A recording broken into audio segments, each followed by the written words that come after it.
हाँ जी students, good afternoon बेटे।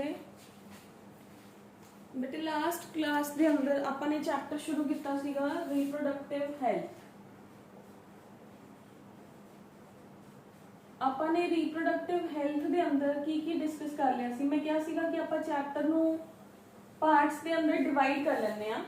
First part ਦੇ ਅੰਦਰ ਆਪਾਂ ਨੇ ਪੜਿਆ ਸੀਗਾ ਪੋਪੂਲੇਸ਼ਨ ਐਕਸਪਲੋਜਨ। ਠੀਕ ਹੈ, ਕਿ ਜਿਹੜੀ ਪੋਪੂਲੇਸ਼ਨ ਹੈ ਉਹ ਰਾਈਜ਼ ਕਿਉਂ ਕਰ ਰਹੀ ਹੈ ਡੇ ਬਾਈ ਡੇ ਇੰਡੀਆ ਦੇ ਅੰਦਰ। ਆਪਾਂ ਨੇ ਉਹਦਾ ਰੀਜ਼ਨ ਦੱਸਿਆ ਸੀਗਾ ਕਿ ਹੈਲਥ ਫੈਸਿਲਿਟੀਜ਼ ਨੇ ਜਿਹੜੀਆਂ ਉਹ ਇੰਟਰੋਡਿਊਸ ਹੋ ਚੁੱਕੀਆਂ ਨੇ, that is why population explosion ਹੈ ਜਿਹੜਾ ਉਹ ਹੋ ਰਿਹਾ।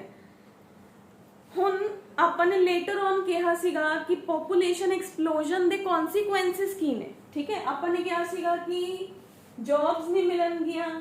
ਠੀਕ ਹੈ, वन एजुकेशन ਦੇ ਅੰਦਰ ਕੰਪੀਟੀਸ਼ਨ ਹੈ ਜਿਹੜਾ ਉਹ ਹੋ ਸਕਦਾ ਹੈ, ਹੋ ਵੀ ਰਿਹਾ। ਮਤਲਬ ਜੋ ਅੱਜ ਦੇ ਟਾਈਮ ਦੇ ਇੰਡੀਆ ਦਾ ਸਿਨੈਰੀਓ ਹੈ ਕਿ ਕੰਪੀਟੀਟਰਸ ਜ਼ਿਆਦਾ ਨੇ ਤੇ ਰਿਸੋਰਸਸ ਘੱਟ ਨੇ, ਉਹ ਸਾਰੇ ਪ੍ਰੋਬਲਮਸ ਆਪਾਂ ਫੇਸ ਕਰ ਸਕਦੇ ਹਾਂ। ਠੀਕ ਹੈ, ਹੁਣ ਇੱਥੇ ਮੈਂ ਕੱਲ 2-3 ਟਰਮਸ ਵੀ ਪੜਾਈਆਂ ਸੀਗੀਆਂ ਕਿ ਆਪਣੇ ਕੋਲ ਨੈਟੈਲਿਟੀ ਕੀ ਹੈ, ਮੋਰਟੈਲਿਟੀ ਕੀ ਹੈ, ਇਮੀਗ੍ਰੇਸ਼ਨ ਕੀ ਹੈ, ਮਾਈਗ੍ਰੇਸ਼ਨ ਕੀ ਹੈ, ਇਹ ਆਪਾਂ ਨੇ ਟਰਮਸ ਪੜੀਆਂ ਸੀ।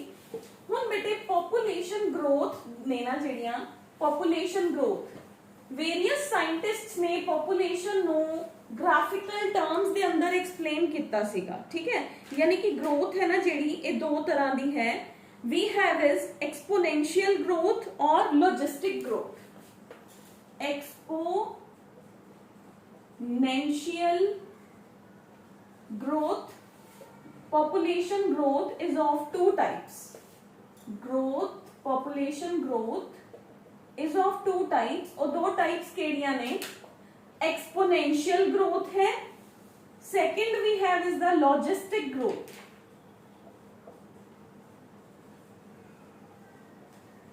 ठीक है, अपने कोल बेटे की आ जाता है we have is logistic growth है ना ਜਿਹੜੀ ਇਹਨੂੰ ਆਪਾਂ ਸਿਗਮੋਇਡ ਕਰਵ ਦੀ ਫਾਰਮ ਦੇ ਅੰਦਰ ਹੈ ਜਿਹੜਾ ਉਹ ਦੇਖਦੇ ਆ, ਤੇ ਐਕਸਪੋਨੈਂਸ਼ੀਅਲ ਨੂੰ ਆਪਾਂ ਜੇ ਸ਼ੇਪ ਦੇ ਅੰਦਰ ਦੇਖਦੇ ਆ।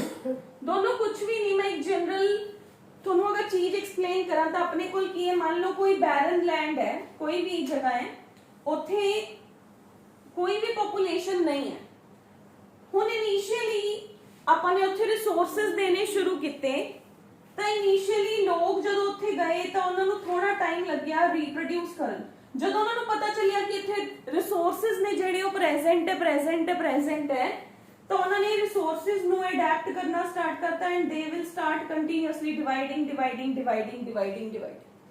ਇਹ ਜੇ ਸ਼ੇਪ ਕਹਿੰਦਾ ਹੈ ਲੌਜਿਸਟਿਕ ਆਪਣੇ ਕੋਲ ਜਿਹੜਾ ਹੈ ਐਕਸਪੋਨੈਂਸ਼ੀਅਲ ਜਿਹੜਾ ਹੈ ਜੇ ਸ਼ੇਪ ਦਾ ਮਤਲਬ ਹੈ when the resources are unlimited। Resources are unlimited तो पॉपुलेशन हमेशा ग्रो करती रहूगी, कदे भी जिहड़ा है वो डाउन नहीं आऊगी। That says my J shaped growth curve. ठीक है, एक्सपोनेंशियल। लॉजिस्टिक कहंदा है, लॉजिक कहंदा है कि रिसोर्सेज ने ना जिहड़े वो हमेशा लिमिटेड हुंदे ने। When resources are limited, second condition is when resources are limited. Resources limited ने ਤਾਂ ਕੀ ਹੋਇਆ, ਪਹਿਲੇ ਪੋਪੂਲੇਸ਼ਨ ਨੇ ਅਡਾਪਟ ਕੀਤਾ, ਫਿਰ ਉਹ ਡਿਵਾਈਡ ਕੀਤੀ, ਰਿਸੋਰसेज ਖਤਮ ਹੋਣੇ ਸ਼ੁਰੂ ਹੋ ਗਏ ਤਾਂ ਉਹਨਾਂ ਨੇ ਸਟੈਂਡਰਡਾਈਜ਼ ਕਰਤਾ। ਉਸ ਤੋਂ ਬਾਅਦ ਜੇ ਰਿਸੋਰसेज ਬਿਲਕੁਲ ਖਤਮ ਹੋ ਗਏ ਤਾਂ ਲੋਕ ਮਰਨੇ ਹੀ ਸ਼ੁਰੂ ਹੋ ਜਾਣਗੇ। ਠੀਕ ਹੈ, ਯਾਨੀ ਕਿ this is leg phase. Leg ਮਤਲਬ ਲੈਗ ਦੋਨੋਂ ਪਾਸੇ ਹੁੰਦਾ। ਲੈਗ ਮਤਲਬ ਜਦੋਂ ਕਿਸੇ ਪੋਪੂਲੇਸ਼ਨ ਨੇ ਰਿਸੋਰसेज ਦੇ ਉੱਪਰ ਅਡਾਪਟ ਕੀਤਾ, ਲੌਗ ਜਦੋਂ ਉਹਨੇ ਡਿਵਾਈਡ ਕਰਨਾ ਸ਼ੁਰੂ ਕਰਤਾ, ਇਹਦੇ ਚ ਸਟੇਸ਼ਨਰੀ ਆਇਆ ਹੀ ਨਹੀਂ, ਇਹਦੇ ਅੰਦਰ ਥਰਡ ਹੁੰਦਾ ਸਟੇਸ਼ਨਰੀ। ਠੀਕ ਹੈ, ਸਟੇਸ਼ਨਰੀ।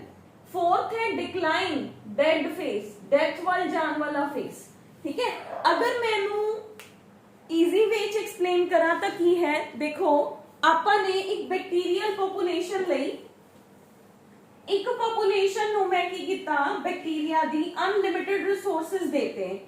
ਉਹ ਬੈਕਟੀਰੀਅਲ ਪੋਪੂਲੇਸ਼ਨ ਅੰਦਰ ਹੀ ਮਰ ਰਹੇ ਨੇ, ਲੋਕ ਅੰਦਰ ਹੀ ਜੀ ਰਹੇ ਨੇ, ਨਵੇਂ ਪੈਦਾ ਹੋ ਰਹੇ ਨੇ। ਤਾਂ ਦੇਖੋ ਰਿਸੋਰਸਸ ਆਰ देयर, ਪਰ ਲੋਕ ਉਹ ਬੈਕਟੀਰੀਆ ਆਰਾਮ ਨਾਲ ਡਿਵਾਈਡ ਕਰ ਰਹੇ ਨੇ। ਤਾਂ that is exponential J shape. ਜਦੋਂ ਸੈਕਿੰਡ ਟਾਈਪ ਹੈ, ਜਦੋਂ ਮੈਂ ਇੱਕ ਪੈਟਰੀ ਪਲੇਟ ਦੇ ਅੰਦਰ ਬੈਕਟੀਰੀਆ ਗਰੋ ਕੀਤੇ, ਮੈਂ ਰਿਸੋਰਸਸ ਲਿਮਿਟਡ ਦਿੱਤੇ, ਤਾਂ ਬੈਕਟੀਰੀਅਲ ਪੋਪੂਲੇਸ਼ਨ ਇਨੀਸ਼ੀਅਲੀ ਤਾਂ ਜੋ ਮੈਂ ਉਹਨਾਂ ਨੂੰ ਖਾਣ ਪੀਣ ਦਾ ਸਮਾਨ ਦਿੱਤਾ ਉਹਨੇ ਉਹਦੇ ਤੇ ਅਡੈਪਟ ਕੀਤਾ। ਅਡੈਪਟ ਕਰਨ ਵਾਲਾ ਫੇਜ਼ ਹੁੰਦਾ ਹੈ ਲੈਗ ਫੇਜ਼। ਲੈਗ ਤੋਂ ਬਾਅਦ ਜਦੋਂ ਉਹਨੂੰ ਪਤਾ ਚੱਲ ਗਿਆ ਇਹ ਤਾਂ ਮੇਰੇ ਖਾਣ ਪੀਣ ਦਾ ਹੀ ਸਮਾਨ ਹੈ, ਤਾਂ ਉਹਨੇ ਫਟਾਫਟ ਡਿਵਾਈਡ ਕਰਨਾ ਸਟਾਰਟ ਕਰਤਾ।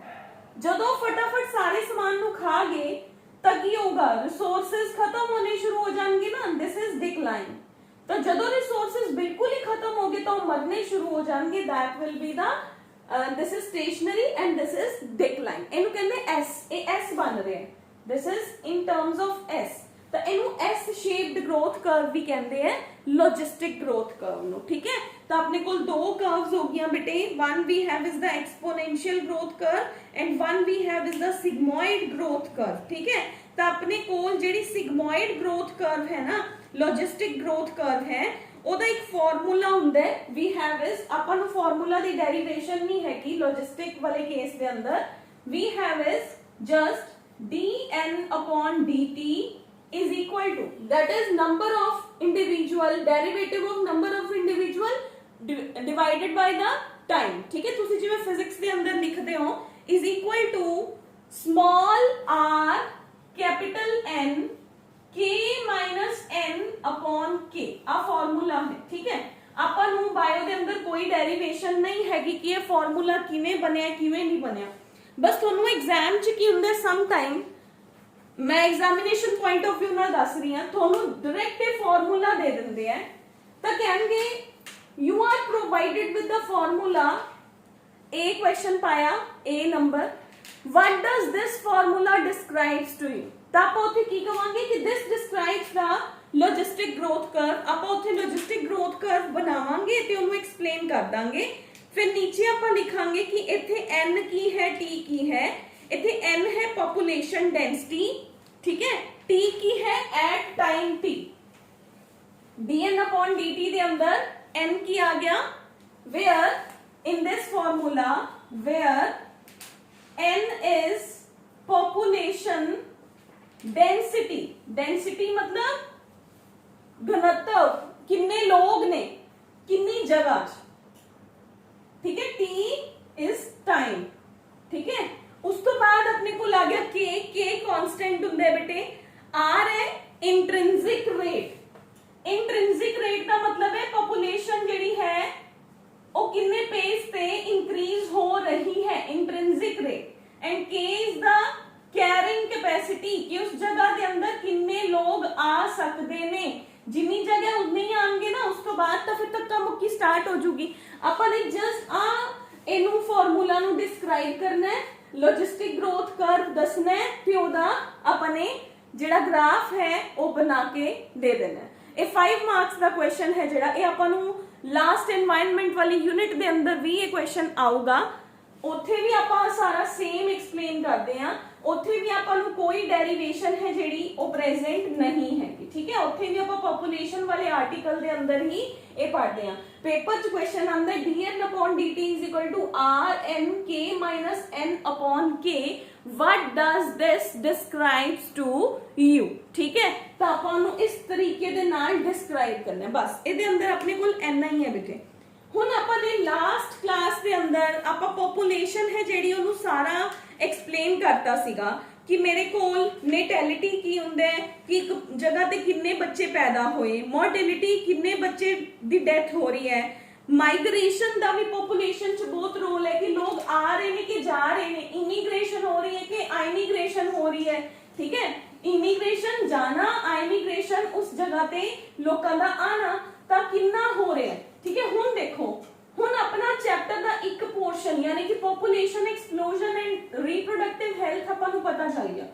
ਹੁਣ ਦੇਖੋ ਹੋਇਆ ਕਿ ਰਿਸੋਰਸਸ ਪ੍ਰੈਜ਼ੈਂਟ ਨੇ, ਤਾਂ ਪੋਪੂਲੇਸ਼ਨ ਚਾਹੇ ਰਿਸੋਰਸਸ ਹੋਣ ਚਾਹੇ ਨਾ ਹੋਣ, ਲੋਕਾਂ ਨੂੰ ਅਵੇਅਰਨੈਸ ਨਹੀਂ ਹੈਗੀ, ਲੋਕ ਰੀਪਰੋਡਿਊਸ ਕਰੀ ਜਾ ਰਹੇ ਨੇ, ਕਰੀ ਜਾ ਰਹੇ ਨੇ, ਕਰੀ ਜਾ ਰਹੇ ਨੇ, ਤਾਂ ਉੱਥੇ ਪੋਪੂਲੇਸ਼ਨ ਹੈ ਜਿਹੜੀ ਉਹ ਐਕਸਪਲੋਡ ਕਰ ਰਹੀ ਹੈ। ਐਕਸਪਲੋਡ मतलब राइज करी जा रही है, डे बाय डे राइज हो रही है, डे बाय डे राइज हो रही है ना। हर 10 साल बाद पॉपुलेशन है जिहड़ी वो इंक्रीज हो जाती है एक एरिया दे अंदर, ठीक है। हुण प्रॉब्लम की आई, ਹੁਣ ਇੱਕ ਕੰਟਰੀ ਸੋਚਦੀ ਹੈ ਕਿ ਮੈਂ ਇਸ ਪੋਪੂਲੇਸ਼ਨ ਦੇ ਐਕਸਪਲੋਜਨ ਨੂੰ ਕੰਟਰੋਲ ਕਰਨਾ ਹੈ, ਠੀਕ ਹੈ। ਕੰਟਰੋਲ ਦੇ ਅੰਦਰ ਆਪਾਂ ਨੇ ਕੱਲ ਕੁਝ ਮੈਜਰਸ ਪੜ੍ਹੇ ਸੀ ਕਿ ਲੋਕਾਂ ਨੂੰ ਸੈਕਸ ਐਜੂਕੇਸ਼ਨ ਬਾਰੇ ਦੱਸਿਆ ਜਾਣਾ ਚਾਹੀਦਾ ਹੈ। ਫੈਮਿਲੀ ਪਲੈਨਿੰਗ ਹੈ ਜਿਹੜੀ ਉਹ ਇੰਡੀਆ ਨੇ 1951 ਦੇ ਅੰਦਰ ਲਾਂਚ ਕੀਤੀ। ਮੈਂ ਵੀ ਦੱਸਿਆ ਸੀਗਾ ਕਿ India was one of the first countries ਕਿ ਜਿਨਨੇ ਲੋਕਾਂ ਨੂੰ ਫੈਮਿਲੀ ਪਲੈਨਿੰਗ ਬਾਰੇ ਅਵੇਅਰ ਕੀਤਾ ਸੀ, ਠੀਕ ਹੈ। ਹੁਣ ਗਵਰਨਮੈਂਟ ਕੀ ਕਹਿੰਦੀ ਹੈ ਕਿ ਲੋਕਾਂ ਨੂੰ ਬਰਥ ਕੰਟਰੋਲ ਦੇ ਮੈਜਰਸ ਨੇ ਨਾ ਜਿਹੜੇ, ਉਹਨਾਂ ਮੈਜਰਸ ਬਾਰੇ ਦੱਸਿਆ ਜਾਣਾ ਚਾਹੀਦਾ, ਠੀਕ ਹੈ। People has to tell about the methods of the birth control ਕਿ ਇਹ ਜਿਹੜਾ ਐਕਸਪਲੋਰਡ ਹੋ ਰਿਹਾ ਹੈ ਇਹਨੂੰ ਕੰਟਰੋਲ ਕਿਵੇਂ ਕੀਤਾ ਜਾਏ। that comes under the measures of the birth control। ਹੁਣ ਆਪਾਂ ਚੈਪਟਰ ਦੇ ਫਰਸਟ ਪਾਰਟ ਦੇ ਜਿਹੜਾ ਸੈਕੰਡ ਕਾਲਮ ਹੈ ਉਹਦੇ ਵੱਲ ਚੱਲ ਰਹੇ ਹਾਂ ਕਿ ਆਪਾਂ ਇਸ ਵੱਧਦੀ ਹੋਈ ਪੋਪੂਲੇਸ਼ਨ ਨੂੰ ਕਿਵੇਂ ਕੰਟਰੋਲ ਕਰ ਸਕਦੇ ਹਾਂ। that comes under the measures of birth control or birth control। WHO ਦੇ ਅਕੋਰਡਿੰਗ ਬਰਥ ਕੰਟਰੋਲ ਕੀ ਹੈ, ਬਰਥ ਕੰਟਰੋਲ ਕਿਵੇਂ ਕੀਤਾ ਜਾ ਸਕਦਾ ਹੈ। WHO ਕਹਿੰਦੀ ਹੈ ਕਿ ਐਸੇ ਮੈਜਰਸ ਹੋਣੇ ਚਾਹੀਦੇ ਨੇ ਕਿ ਜਿਨ੍ਹਾਂ ਨਾਲ ਬੱਚਿਆਂ ਦੇ ਅੰਦਰ ਸੁਰੱਖਿਅਤ ਅੰਤਰਾਲ, ਮਤਲਬ ਇੱਕ ਪ੍ਰੋਪਰ ਡਿਸਟੈਂਸ 4 ਸਾਲ ਦਾ 3 ਸਾਲ ਦਾ, ਤਾਂ ਕਿ ਪੇਰੈਂਟਸ ਨੇ ਜਿਹੜੇ ਉਹਨਾਂ ਨੂੰ ਪ੍ਰੋਪਰ ਟਾਈਮ ਮਿਲੇ ਕਿ ਉਹ ਫਰਸਟ ਬੇਬੀ ਨੂੰ ਨਰਿਸ਼ ਕਰ ਸਕਣ। ਤਾਂ ਦੈਟ ਆਪਾਂ ਕੱਲ ਡਿਸਕਸ ਕੀਤਾ ਸੀਗਾ ਕੱਲ ਵਾਲੀ ਕਲਾਸ ਦੇ ਅੰਦਰ ਹੀ ਕਿ ਉਹਨੂੰ ਆਪਾਂ ਫੈਮਿਲੀ ਪਲੈਨਿੰਗ ਕਹਿੰਦੇ ਆ। ਉਸ ਫੈਮਿਲੀ ਪਲੈਨਿੰਗ ਦੇ ਅੰਦਰ ਹੀ ਆਪਣੇ ਕੋਲ ਕੁਝ ਐਸੇ ਮੈਥਡਸ ਹੁੰਦੇ ਨੇ ਜਿਹਦੇ ਨਾਲ ਆਪਾਂ ਬਰਥ ਨੂੰ ਕੰਟਰੋਲ ਕਰ ਸਕਦੇ ਹਾਂ। वन तो ये हो गया कि 2 बच्चों के अंदर डिस्टेंस मेंटेन करना। सेकंड है, मान लो किसी दा फैमिली कंप्लीट हो चुकी है and still they got pregnant and they don't want the third child, ठीक है, या सेकंड चाइल्ड। कोई किसी ने सोचा कि असं एक ही बच्चा पैदा करना है but they got pregnant with the second child, तो सेकंड चाइल्ड नहीं चाहते हैगे, तां वो अपनी बॉडी के अंदर कुछ मेजर्स यूज करनगे ताकि ਉਹ ਪ੍ਰੈਗਨੈਂਟ ਨਾ ਹੋਣ, ਠੀਕ ਹੈ। ਤਾਂ ਉਹਨਾਂ ਮੈਜਰਸ ਨੂੰ ਆਪਾਂ ਕਹਿੰਦੇ ਆ ਬਰਥ ਕੰਟਰੋਲ ਮੈਜਰਸ ਜਾਂ ਮੈਥਡਸ ਆਫ ਬਰਥ ਕੰਟਰੋਲ, ਠੀਕ ਹੈ। ਤਾਂ ਬਰਥ ਕੰਟਰੋਲ ਮੈਥਡਸ ਨੇ ਜਿਹੜੇ ਉਹ one of the very effective methods ਹੁੰਦੇ ਨੇ ਬੇਟੇ। ਇਹਨਾਂ ਦੇ ਅੰਦਰ ਕੀ ਹੁੰਦਾ ਹੈ, ਇੱਕ ਤਾਂ ਆਪਣੇ ਕੋਲ ਜਾਂ ਤਾਂ ਇਹ ਕਿਵੇਂ ਕੰਮ ਕਰਦੇ ਨੇ, ਇਹਨਾਂ ਦਾ ਕੰਮ ਕਰਨ ਦਾ ਤਰੀਕਾ ਕੀ ਹੈ। ਫਰਸਟ ਮੈਥਡ ਹੈ ਜਾਂ ਤਾਂ ਇਹ ਓਵਮ ਤੇ ਸਪਰਮ ਨੂੰ ਮਿਲਣ ਹੀ ਨਹੀਂ ਦੇਣਗੇ, 1, ਠੀਕ ਹੈ। ਤਾਂ ਇਹ ਕੀ ਕਰਨਗੇ, first they will prevent the transport of the sperm, ਦੇ ਪ੍ਰੀਵੈਂਟ ਟ੍ਰਾਂਸਪੋਰਟ ਆਫ ਸਪਰਮ। ਕਿੱਥੋਂ ਤੱਕ ਨਹੀਂ ਜਾਣ ਦੇਣਗੇ, ਟੂ ओवम, ओवम तक नहीं जान देंगे, ठीक है।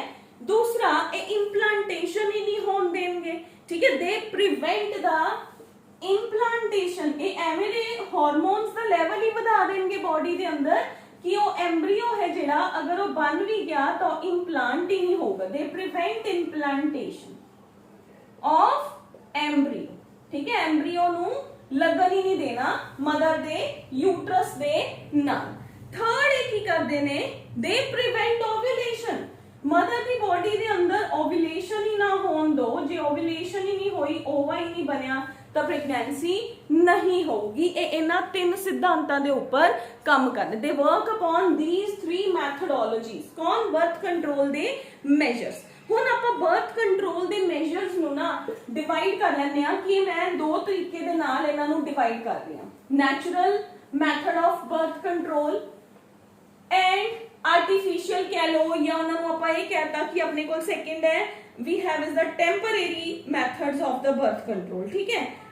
फर्स्ट अपने को आ गया we have is the temporary methods of birth control and second अपने को हो गया permanent methods of the birth control. आपां इहनूं डिवाइड कर लैंदे आ। बर्थ कंट्रोल नूं मैं डिवाइड कर लिया 2 मेथड्स के अंदर, 2 मेथड्स के अंदर। 1 विल बी टेम्परेरी बेसिस।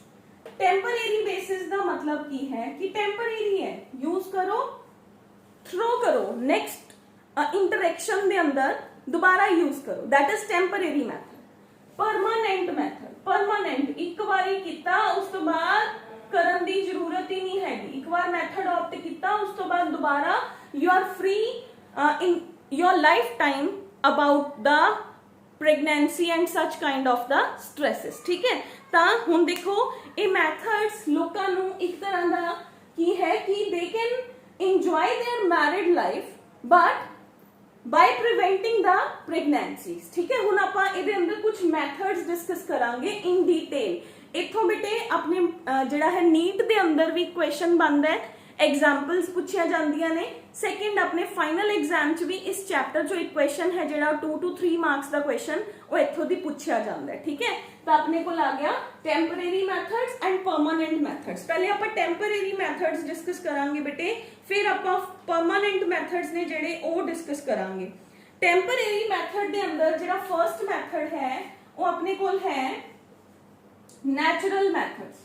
ध्यान नाल सुनना है, आप फ्लो चार्ट बना रहे हैं, मैं इस फ्लो चार्ट के अंदर ही एक्सप्लेन करूंगी। ठीक है, फर्स्ट है नेचुरल मैथड्स, जिवें जिवें आई जाएंगे उवें उवें आप एक्सप्लेन करी जाएंगे। नेचुरल मैथड फर्स्ट लिख रही हूं। नेचुरल मैथड्स का की मतलब है बेटे, देखो ਇਹਦੇ अंदर है कि एक्चुअली दे अंदर टेम्परेरी मैथड्स का मतलब है कि ओवरऑल बैरियर मैथड्स की ने मार्केट दे अंदर कुछ ऐसे केमिकल्स अवेलेबल ने, कुछ ऐसे रबर दे सबस्टेंसेस अवेलेबल ने, कुछ ऐसे कॉपर दे सबस्टेंसेस अवेलेबल ने जो फीमेल या मेल यूज करते हैं ड्यूरिंग देयर सेक्सुअल एक्ट। ठीक है, हुण उस सेक्सुअल एक्ट दे अंदर अपने को प्रोसेस की सीगी कि मेल दा जिहड़ा पेनिस है वो फीमेल दे वेजाइना दे अंदर जांदा है and that will release the sperms over there. हुण अगर वो फीमेल दा फर्टिलिटी वाला पीरियड है तो फीमेल तो हर महीने ही प्रेगनेंट हो जाऊगी। ठीक है, तो आपां उन्हों चीज उसनू अवॉइड करना है। ठीक है, उस प्रेगनेंसीज नू अनवांटेड प्रेगनेंसीज नू अवॉइड करन लई जिहड़ियां मैथडोलॉजीज लोग ऑप्ट कर सकदे ने, such methods are called as the barrier methods. दो तरह दे ने, टेम्परेरी एंड परमानेंट। टेम्परेरी दे अंदर फर्स्ट आ गया नेचुरल मैथड। नेचुरल मैथड दे अंदर अपने कोल की है बेटे नेचुरली, यानी कि ਇਹਦੇ अंदर की है पीरियोडिक एब्सेंस और रिदम मैथड, यानी कि temporary avoidance of the sex. ਇਹਦਾ ਕੀ मतलब है temporary avoidance of the sex या जिन्हों आप कह सकते हैं पीरियोडिक मैथड। ध्यान नाल सुनना है, ਇਹਦੇ अंदर आप 3 मैथड पढ़ांगे, periodic absence, coitus interruptus and lactational amenorrhea. First periodic method. Periodic method की कहंदा है बेटे, एक फीमेल दा फर्टिलिटी वाला पीरियड है जिहड़ा वो सब तो ज्यादा हाई कदों हुंदा है जदों ओदा मेंस्ट्रुअल साइकिल खत्म होया, उस तो बाद जदों ओदी बॉडी दे अंदर ओवा बनना शुरू हो गया। बेसिकली आप कह सकते हैं कि फीमेल दी बॉडी दे अंदर, मैं क्या सी हर फीमेल दे अंदर वेरिएबल पीरियड है कि 12वें किसी दे अंदर एक 12वें दिन आ जाऊगा, किसी दे अंदर 13वें दिन, 14वें दिन, ਤੇ ਉਹ 17 दिन तक ऑलमोस्ट एक हफ्ते तक ਆਪਾਂ ਨੂੰ ਕੀ ਹੁੰਦਾ ਖਤਰਾ ਹੁੰਦਾ ਹੈ ਕਿ ਆਪਾਂ ਪ੍ਰੈਗਨੈਂਟ ਹੋ ਸਕਦੇ ਹਾਂ। ਠੀਕ ਹੈ, ਇੱਕ ਫੀਮੇਲ ਪ੍ਰੈਗਨੈਂਟ ਹੋ ਸਕਦੀ ਹੈ। ਤਾਂ ਪੀਰੀਓਡਿਕ ਮੈਥਡ ਦਾ मतलब है कि ਉਹ ਵਾਲੇ ਦਿਨਾਂ ਪੀਰੀਓਡਿਕ ਐਬਸੈਂਸ ਦੇ ਅੰਦਰ ਜਾਂ ਰਿਦਮਿਕ ਮੈਥਡ ਦੇ ਅੰਦਰ ਕੀ ਹੈ 10 ਤੋਂ ਲੈ ਕੇ 17 दिन तक मेल फीमेल दे अंदर कोई कांटेक्ट ही ना होए, that is the periodic absence. ठीक है, it is one of such a method जिहदे अंदर कपल्स ने जिहड़े ਉਹ ਆਪਣੇ ਮੈਂਸਟਰੂਅਲ ਸਾਈਕਲ ਤੋਂ ਬਾਅਦ 10 ਤੋਂ ਲੈ ਕੇ 17 ਦਿਨ ਜੋ ਕਿ ਉਹਨਾਂ ਦੇ ਓਵੂਲੇਸ਼ਨ ਪੀਰੀਅਡ ਦਾ ਟਾਈਮ ਹੈ ਉਸ ਦੌਰਾਨ ਉਹਨਾਂ ਦੇ ਅੰਦਰ ਕੋਈ ਕੰਟੈਕਟ ਹੀ ਨਹੀਂ ਹੋਣਾ ਚਾਹੀਦਾ, that is the periodic method. ठीक है, उस पीरियड ਨੂੰ ਹੀ ਅਵੋਇਡ ਕਰੋ, पीरियोडिक एब्सेंस कह लो या temporary avoidance of the sex कह लो। क्यों? क्योंकि 12 13 14 ਦਿਨਾਂ तक ਜਿਹੜਾ ਐਗ ਹੈ ਉਹ ਆਇਆ, ਉਸ ਤੋਂ ਬਾਅਦ ਅਗਰ ਸਪੋਜ਼ ਇੱਕ ਕਪਲ ਦੇ ਅੰਦਰ 10th ਡੇ ਚ ਵੀ ਸੈਕਸ਼ੂਅਲ ਇੰਟਰਕੋਰਸ ਹੋਇਆ ਸੀਗਾ ਤਾਂ ਆਪਾਂ ਕਹਿੰਦੇ ਆ ਕਿ ਸਪਰਮਸ ਨੇ ਜਿਹੜੇ ਉਹ ਤਾਂ ਉੱਥੇ ਅੰਦਰ 2 ਦਿਨ 3 ਦਿਨ ਤੱਕ ਅਲਾਈਵ ਰਹਿੰਦੇ ਨੇ।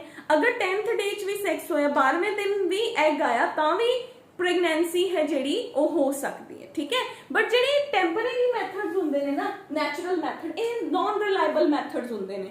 नॉन रिलायबल मतलब ਇਹਨਾਂ ਚ ਕਈ, क्योंकि देखो हर फीमेल ਦੀ बॉडी ਦਾ साइकिल है ਜਿਹੜਾ ਉਹ वेरिएबल ਹੁੰਦਾ ਹੈ ਤਾਂ ਕਈ ਵਾਰੀ ਇਸ ਤੋਂ ਬਾਅਦ ਜਾਂ मतलब ਇਸ ਪੀਰੀਅਡ ਨੂੰ ਆਪਾਂ ਰਿਲਾयबल ਤਾਂ ਮੰਨ ਕੇ ਚੱਲਦੇ ਆ, ਬਟ ਸਮ ਟਾਈਮਸ ਪ੍ਰੈਗਨੈਂਸੀ ਅਗਰ ਉਹ ਫੀਮੇਲ ਦਾ ਸਾਈਕਲ ਹੀ ਇੰਟਰਰਪਟਡ ਹੈ, ठीक है, ਉਹਨੂੰ ਪੀਰੀਅਡਸ ਡਿਲੇ ਹੋ ਕੇ ਆਉਂਦੇ ਆ ਜਾਂ अर्ਲੀ ਆ ਜਾਂਦੇ ਆ ਤਾਂ ਉਹਨਾਂ ਕੇਸਿਸ ਦੇ ਅੰਦਰ ਪ੍ਰੈਗਨੈਂਸੀਜ਼ ਹੋ ਸਕਦੀਆਂ ਨੇ। ਠੀਕ ਹੈ, ਤਾਂ ਉਹ ਡਿਪੈਂਡ ਕਰਦਾ ਹੈ ਫੀਮੇਲ ਟੂ ਫੀਮੇਲ। ਆਪਾਂ ਨਾਰਮਲ 28 ਡੇਜ਼ ਦਾ ਸਾਈਕਲ ਲੈ ਕੇ ਚੱਲਦੇ ਆ ਜਦੋਂ, ਤਾਂ ਉਦੋਂ ਆਪਣੇ ਕੋਲ ਇਹ ਇੱਕ one of the safe methods ਹੈ, that is avoidance of the sex in the day 10 to 17, ठीक है, बिटवीन द कपल्स। हुण है बेटे coitus interrupts.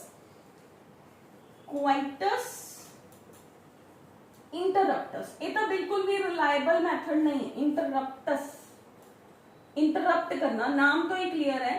Coitus interrupts, coitus की हुंदा है the contact between the male and the female, ठीक है। क्वाइटस इंटरप्टस मतलब कि उस सैक्शुअल प्रोसेस ਨੂੰ पीक ਤੇ ਜਾਣ ਤੋਂ ਪਹਿਲੇ, मतलब ਜਦੋਂ ਇੱਕ मेल ने इनसेमिनेट करना है उस दौरान इनसेमिनेशन है ਜਿਹੜੀ, ਜਦੋਂ ਉਹਨੂੰ ਪਤਾ ਚੱਲਿਆ ਕਿ ਹੁਣ ਇਨਸੈਮੀਨੇਸ਼ਨ ਹੋਣ ਵਾਲੀ ਹੈ, तो फिर ਜਿਹੜਾ मेल है he can eject the penis out of the body of the female, ठीक है। यानी कि ਉਹਦਾ सीमेन है ਜਿਹੜਾ, the semen of the male, ਇਹ penis of the male है, ਇਹ फीमेल ਦੀ बॉडी होगी, ठीक है। ਤਾਂ ਇਹ बॉडी ਦੇ ਅੰਦਰ ਉਹਨੂੰ इजेकुलेट ਕਰਨ ਦੀ ਬਜਾਏ ਉਹਨੂੰ ਬਾਹਰ ਇਜੈਕੂਲੇਟ ਕਰੇ, ਠੀਕ ਹੈ, मतलब ਸੈਕਸ ਨੂੰ ਰੋਕ ਦੇਣਾ ਵਿਚਕਾਰ, that is coitus interruptus, ठीक है। this is the unreliable method। unreliable ਕਿਉਂ ਹੈ? sometimes ਕੀ ਹੁੰਦਾ ਹੈ, ਮੇਲ ਦੀ ਬੋਡੀ ਦੇ ਅੰਦਰ ਮੰਨ ਲਓ ਵਾਸ ਰੈਫਰੈਂਸ ਦੇ ਅੰਦਰ ਕੋਈ ਪਹਿਲਾਂ ਦੇ ਸਪਰਮਸ ਪ੍ਰੈਜ਼ੈਂਟ ਨੇ ਸਪੋਜ਼, ਠੀਕ ਹੈ, ਉਹ ਸੀਮਨ ਦੇ ਅੰਦਰ ਫਰਸਟ ਸੀਮਨ ਦੇ ਅੰਦਰ ਨਿਕਲ ਨਹੀਂ ਪਾਏ, ਅੰਦਰ ਇੱਕ ਦੋ ਸਪਰਮਸ ਪ੍ਰੈਜ਼ੈਂਟ ਨੇ, ਮੇਲ ਨੇ ਸੋਚਿਆ ਕਿ ਮੈਂ ਤਾਂ ਇਨਸੈਮੀਨੇਟ ਬਾਹਰ ਕੀਤਾ ਸੀ, लेकिन ड्यूरिंग सैक्शुअल प्रोसेस की होया ਉਹ 1-2 स्पर्म्स ने ਜਿਹੜੇ ਉਹ ਪਹਿਲਾਂ ਹੀ ਬਾਹਰ ਆ ਗਏ, ਠੀਕ ਹੈ। ਤਾਂ ਉਹਨਾਂ ਕੇਸਿਸ ਦੇ ਅੰਦਰ ਪ੍ਰੈਗਨੈਂਸੀ ਹੋ ਵੀ ਸਕਦੀ ਹੈ। So this is also the unreliable kind of the method, ਠੀਕ ਹੈ। ਤਾਂ ਕਿਉਂਕਿ ਮੇਲ ਨੂੰ ਇਹ ਥੋੜੀ ਪਤਾ ਹੁੰਦਾ ਕਿ ਅੰਦਰੋਂ ਦੀ ਸਾਰੇ ਸਪਰਮਸ ਨੇ ਜਿਹੜੇ ਉਹ ਬਾਹਰ ਆ ਚੁੱਕੇ ਨੇ ਕਿ ਨਹੀਂ, ਤਾਂ ਉਹਨਾਂ ਕੇਸਿਸ ਦੇ ਅੰਦਰ ਇਫ ਦ ਪ੍ਰੈਗਨੈਂਸੀ ਅਕਰਸ ਤਾਂ ਉਹਨੂੰ ਆਪਾਂ ਕਹਿੰਦੇ ਹਾਂ ਕੁਆਇਟਸ ਇੰਟਰਰਪਟਸ, ਠੀਕ ਹੈ। ਹੁਣ ਆਪਣੇ ਕੋਲ ਨੈਕਸਟ ਹੈ ਬੇਟੇ ਲੈਕਟੇਸ਼ਨਲ ਐਮੇਨੋਰੀਆ। ਇਹ ਆਪਾਂ ਪਹਿਲਾਂ ਐਕਸਪਲੇਨ ਕੀਤਾ ਹੋਇਆ ਹੈ, ਲੈਕਟੇਸ਼ਨਲ एमेनोरिया। मेनोरिया ਇਹ ਵੀ ਅਨਰਿਲਾਇਬਲ ਮੈਥਡ ਹੈ। ਇਹ ਕੀ ਹੈ ਕਿ ਜਦੋਂ ਇੱਕ ਫੀਮੇਲ ਫੀਡ ਕਰ ਰਹੀ ਹੁੰਦੀ ਹੈ ਨਾ ਬੱਚੇ ਨੂੰ, ਉਹਦੀ ਬਾਡੀ ਦੇ ਅੰਦਰ ਆਪਾਂ ਨੇ ਕੀ ਕਿਹਾ ਸੀਗਾ, ਪ੍ਰੋਲੈਕਟਿਨ ਦੀ ਫਾਰਮੇਸ਼ਨ ਹੋ ਰਹੀ ਹੈ। ਜਦੋਂ ਪ੍ਰੋਲੈਕਟਿਨ ਬਣ ਰਿਹਾ ਫੀਮੇਲ ਦੀ ਬਾਡੀ ਦੇ ਅੰਦਰ, ਤਾਂ ਆਪਾਂ ਕਿਹਾ ਸੀ LH ਤੇ FSH ਨੇ ਜਿਹੜੇ ਉਹ ਰਿਲੀਜ਼ ਨਹੀਂ ਹੁੰਦੇ, ਠੀਕ ਹੈ। ਇਫ ਫੀਮੇਲ ਇਜ਼ ਫੀਡਿੰਗ ਤਾਂ PRH ਹੈ, ਪ੍ਰੋਲੈਕਟਿਨ ਹਾਰਮੋਨ। ਇਹ ਪ੍ਰੋਲੈਕਟਿਨ ਹਾਰਮੋਨ ਬ੍ਰੇਨ ਨੂੰ ਸਿਗਨਲ ਦਿੰਦਾ ਰਹਿੰਦਾ ਹੈ ਕਿ ਬੱਚਾ ਫੀਡ ਲੈ ਰਿਹਾ ਹੈ, ਤਾਂ LH ਐਂਡ FSH ਜੋ ਕਿ ਫੋਲਿਕਲਸ ਬਣਾਉਂਦੇ ਸੀ, ਐਗ ਰਿਲੀਜ਼ ਕਰਦੇ ਸੀ, ਇਹ ਹਾਰਮੋਨਸ ਰਿਲੀਜ਼ ਨਹੀਂ ਹੁੰਦੇ। ਜੇ FSH ਤੇ LH ਨਹੀਂ ਆਣਗੇ ਤਾਂ ਈਸਟ੍ਰੋਜਨ ਪ੍ਰੋਜੈਸਟਰੋਨ ਨਹੀਂ ਬਣਨਗੇ, ਤਾਂ ਫੀਮੇਲ ਦੀ ਬਾਡੀ 'ਚ ਐਗ ਹੈ ਜਿਹੜਾ ਉਹ ਨਹੀਂ ਬਣੂਗਾ, ਤਾਂ ਪ੍ਰੈਗਨੈਂਸੀ ਨਹੀਂ ਹੋਊਗੀ। ਬਟ ਇਹਦਾ ਇੱਕ ਲਿਮਿਟ ਹੁੰਦਾ ਹੈ, ਜਿਵੇਂ ਕਿ ਲੈਕਟੇਸ਼ਨਲ ਐਮੇਨੋਰੀਆ ਹੈ ਜਿਹੜਾ, ਮੰਨ ਲਓ ਕਈ ਫੀਮੇਲਸ ਨੇ ਜਿਹੜੀਆਂ ਆਪਣੇ ਬੱਚਿਆਂ ਨੂੰ 2-2 2.5 ਸਾਲ ਤੱਕ ਫੀਡ ਕਰਦੀਆਂ ਰਹਿੰਦੀਆਂ ਨੇ, ਤਾਂ ਇਹਦਾ ਇਹ ਮਤਲਬ ਥੋੜੀ ਹੈ ਕਿ 2-2.5 ਸਾਲ ਤੱਕ ਉਹਦੀ ਬਾਡੀ ਦੇ ਅੰਦਰ ਪੀਰੀਅਡਸ ਹੀ ਨਹੀਂ ਆਣਗੇ। This is not so possible. ਤਾਂ ਇਨੀਸ਼ੀਅਲ ਲੈਵਲਸ ਤੇ ਕਿਸੇ ਫੀਮੇਲ ਦੇ ਅੰਦਰ ਜਿਵੇਂ ਨਾਰਮਲ ਡਿਲੀਵਰੀ ਹੋਈ ਤਾਂ 2 ਤੋਂ 3 ਮਹੀਨੇ ਤੱਕ ਲੈਕਟੇਸ਼ਨਲ ਐਮੇਨੋਰੀਆ ਦੇ ਦੌਰਾਨ PRH ਦਾ ਲੈਵਲ ਬਹੁਤ ਜ਼ਿਆਦਾ ਹੁੰਦਾ ਹੈ।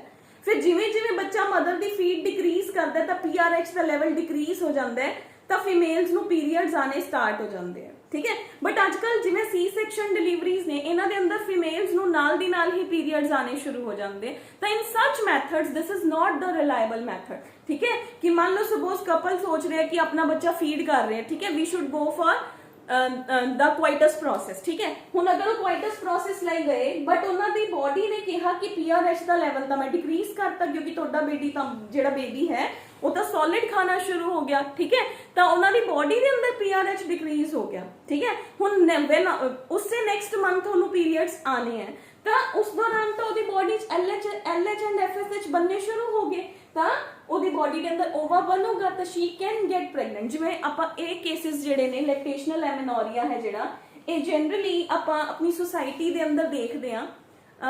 ਅੱਜ ਕੱਲ ਦੇ ਟਾਈਮ 'ਚ ਤਾਂ ਘੱਟ, ਜਿਵੇਂ ਲਗਾ ਲਓ ਕਿ 90s ਦੇ ਅੰਦਰ ਜਿਹੜੇ ਬੱਚੇ ਪੈਦਾ ਹੋਏ ਹੈ, ਤੁਸੀਂ ਐਵੇਂ ਦੇ ਬੱਚੇ ਦੇਖਦੇ ਹੋ ਨਾ, ਜਿਵੇਂ ਬੱਚਿਆਂ ਦੇ ਅੰਦਰ ਹਾਰਡਲੀ 1 ਸਾਲ ਦਾ ਫਰਕ ਹੈ।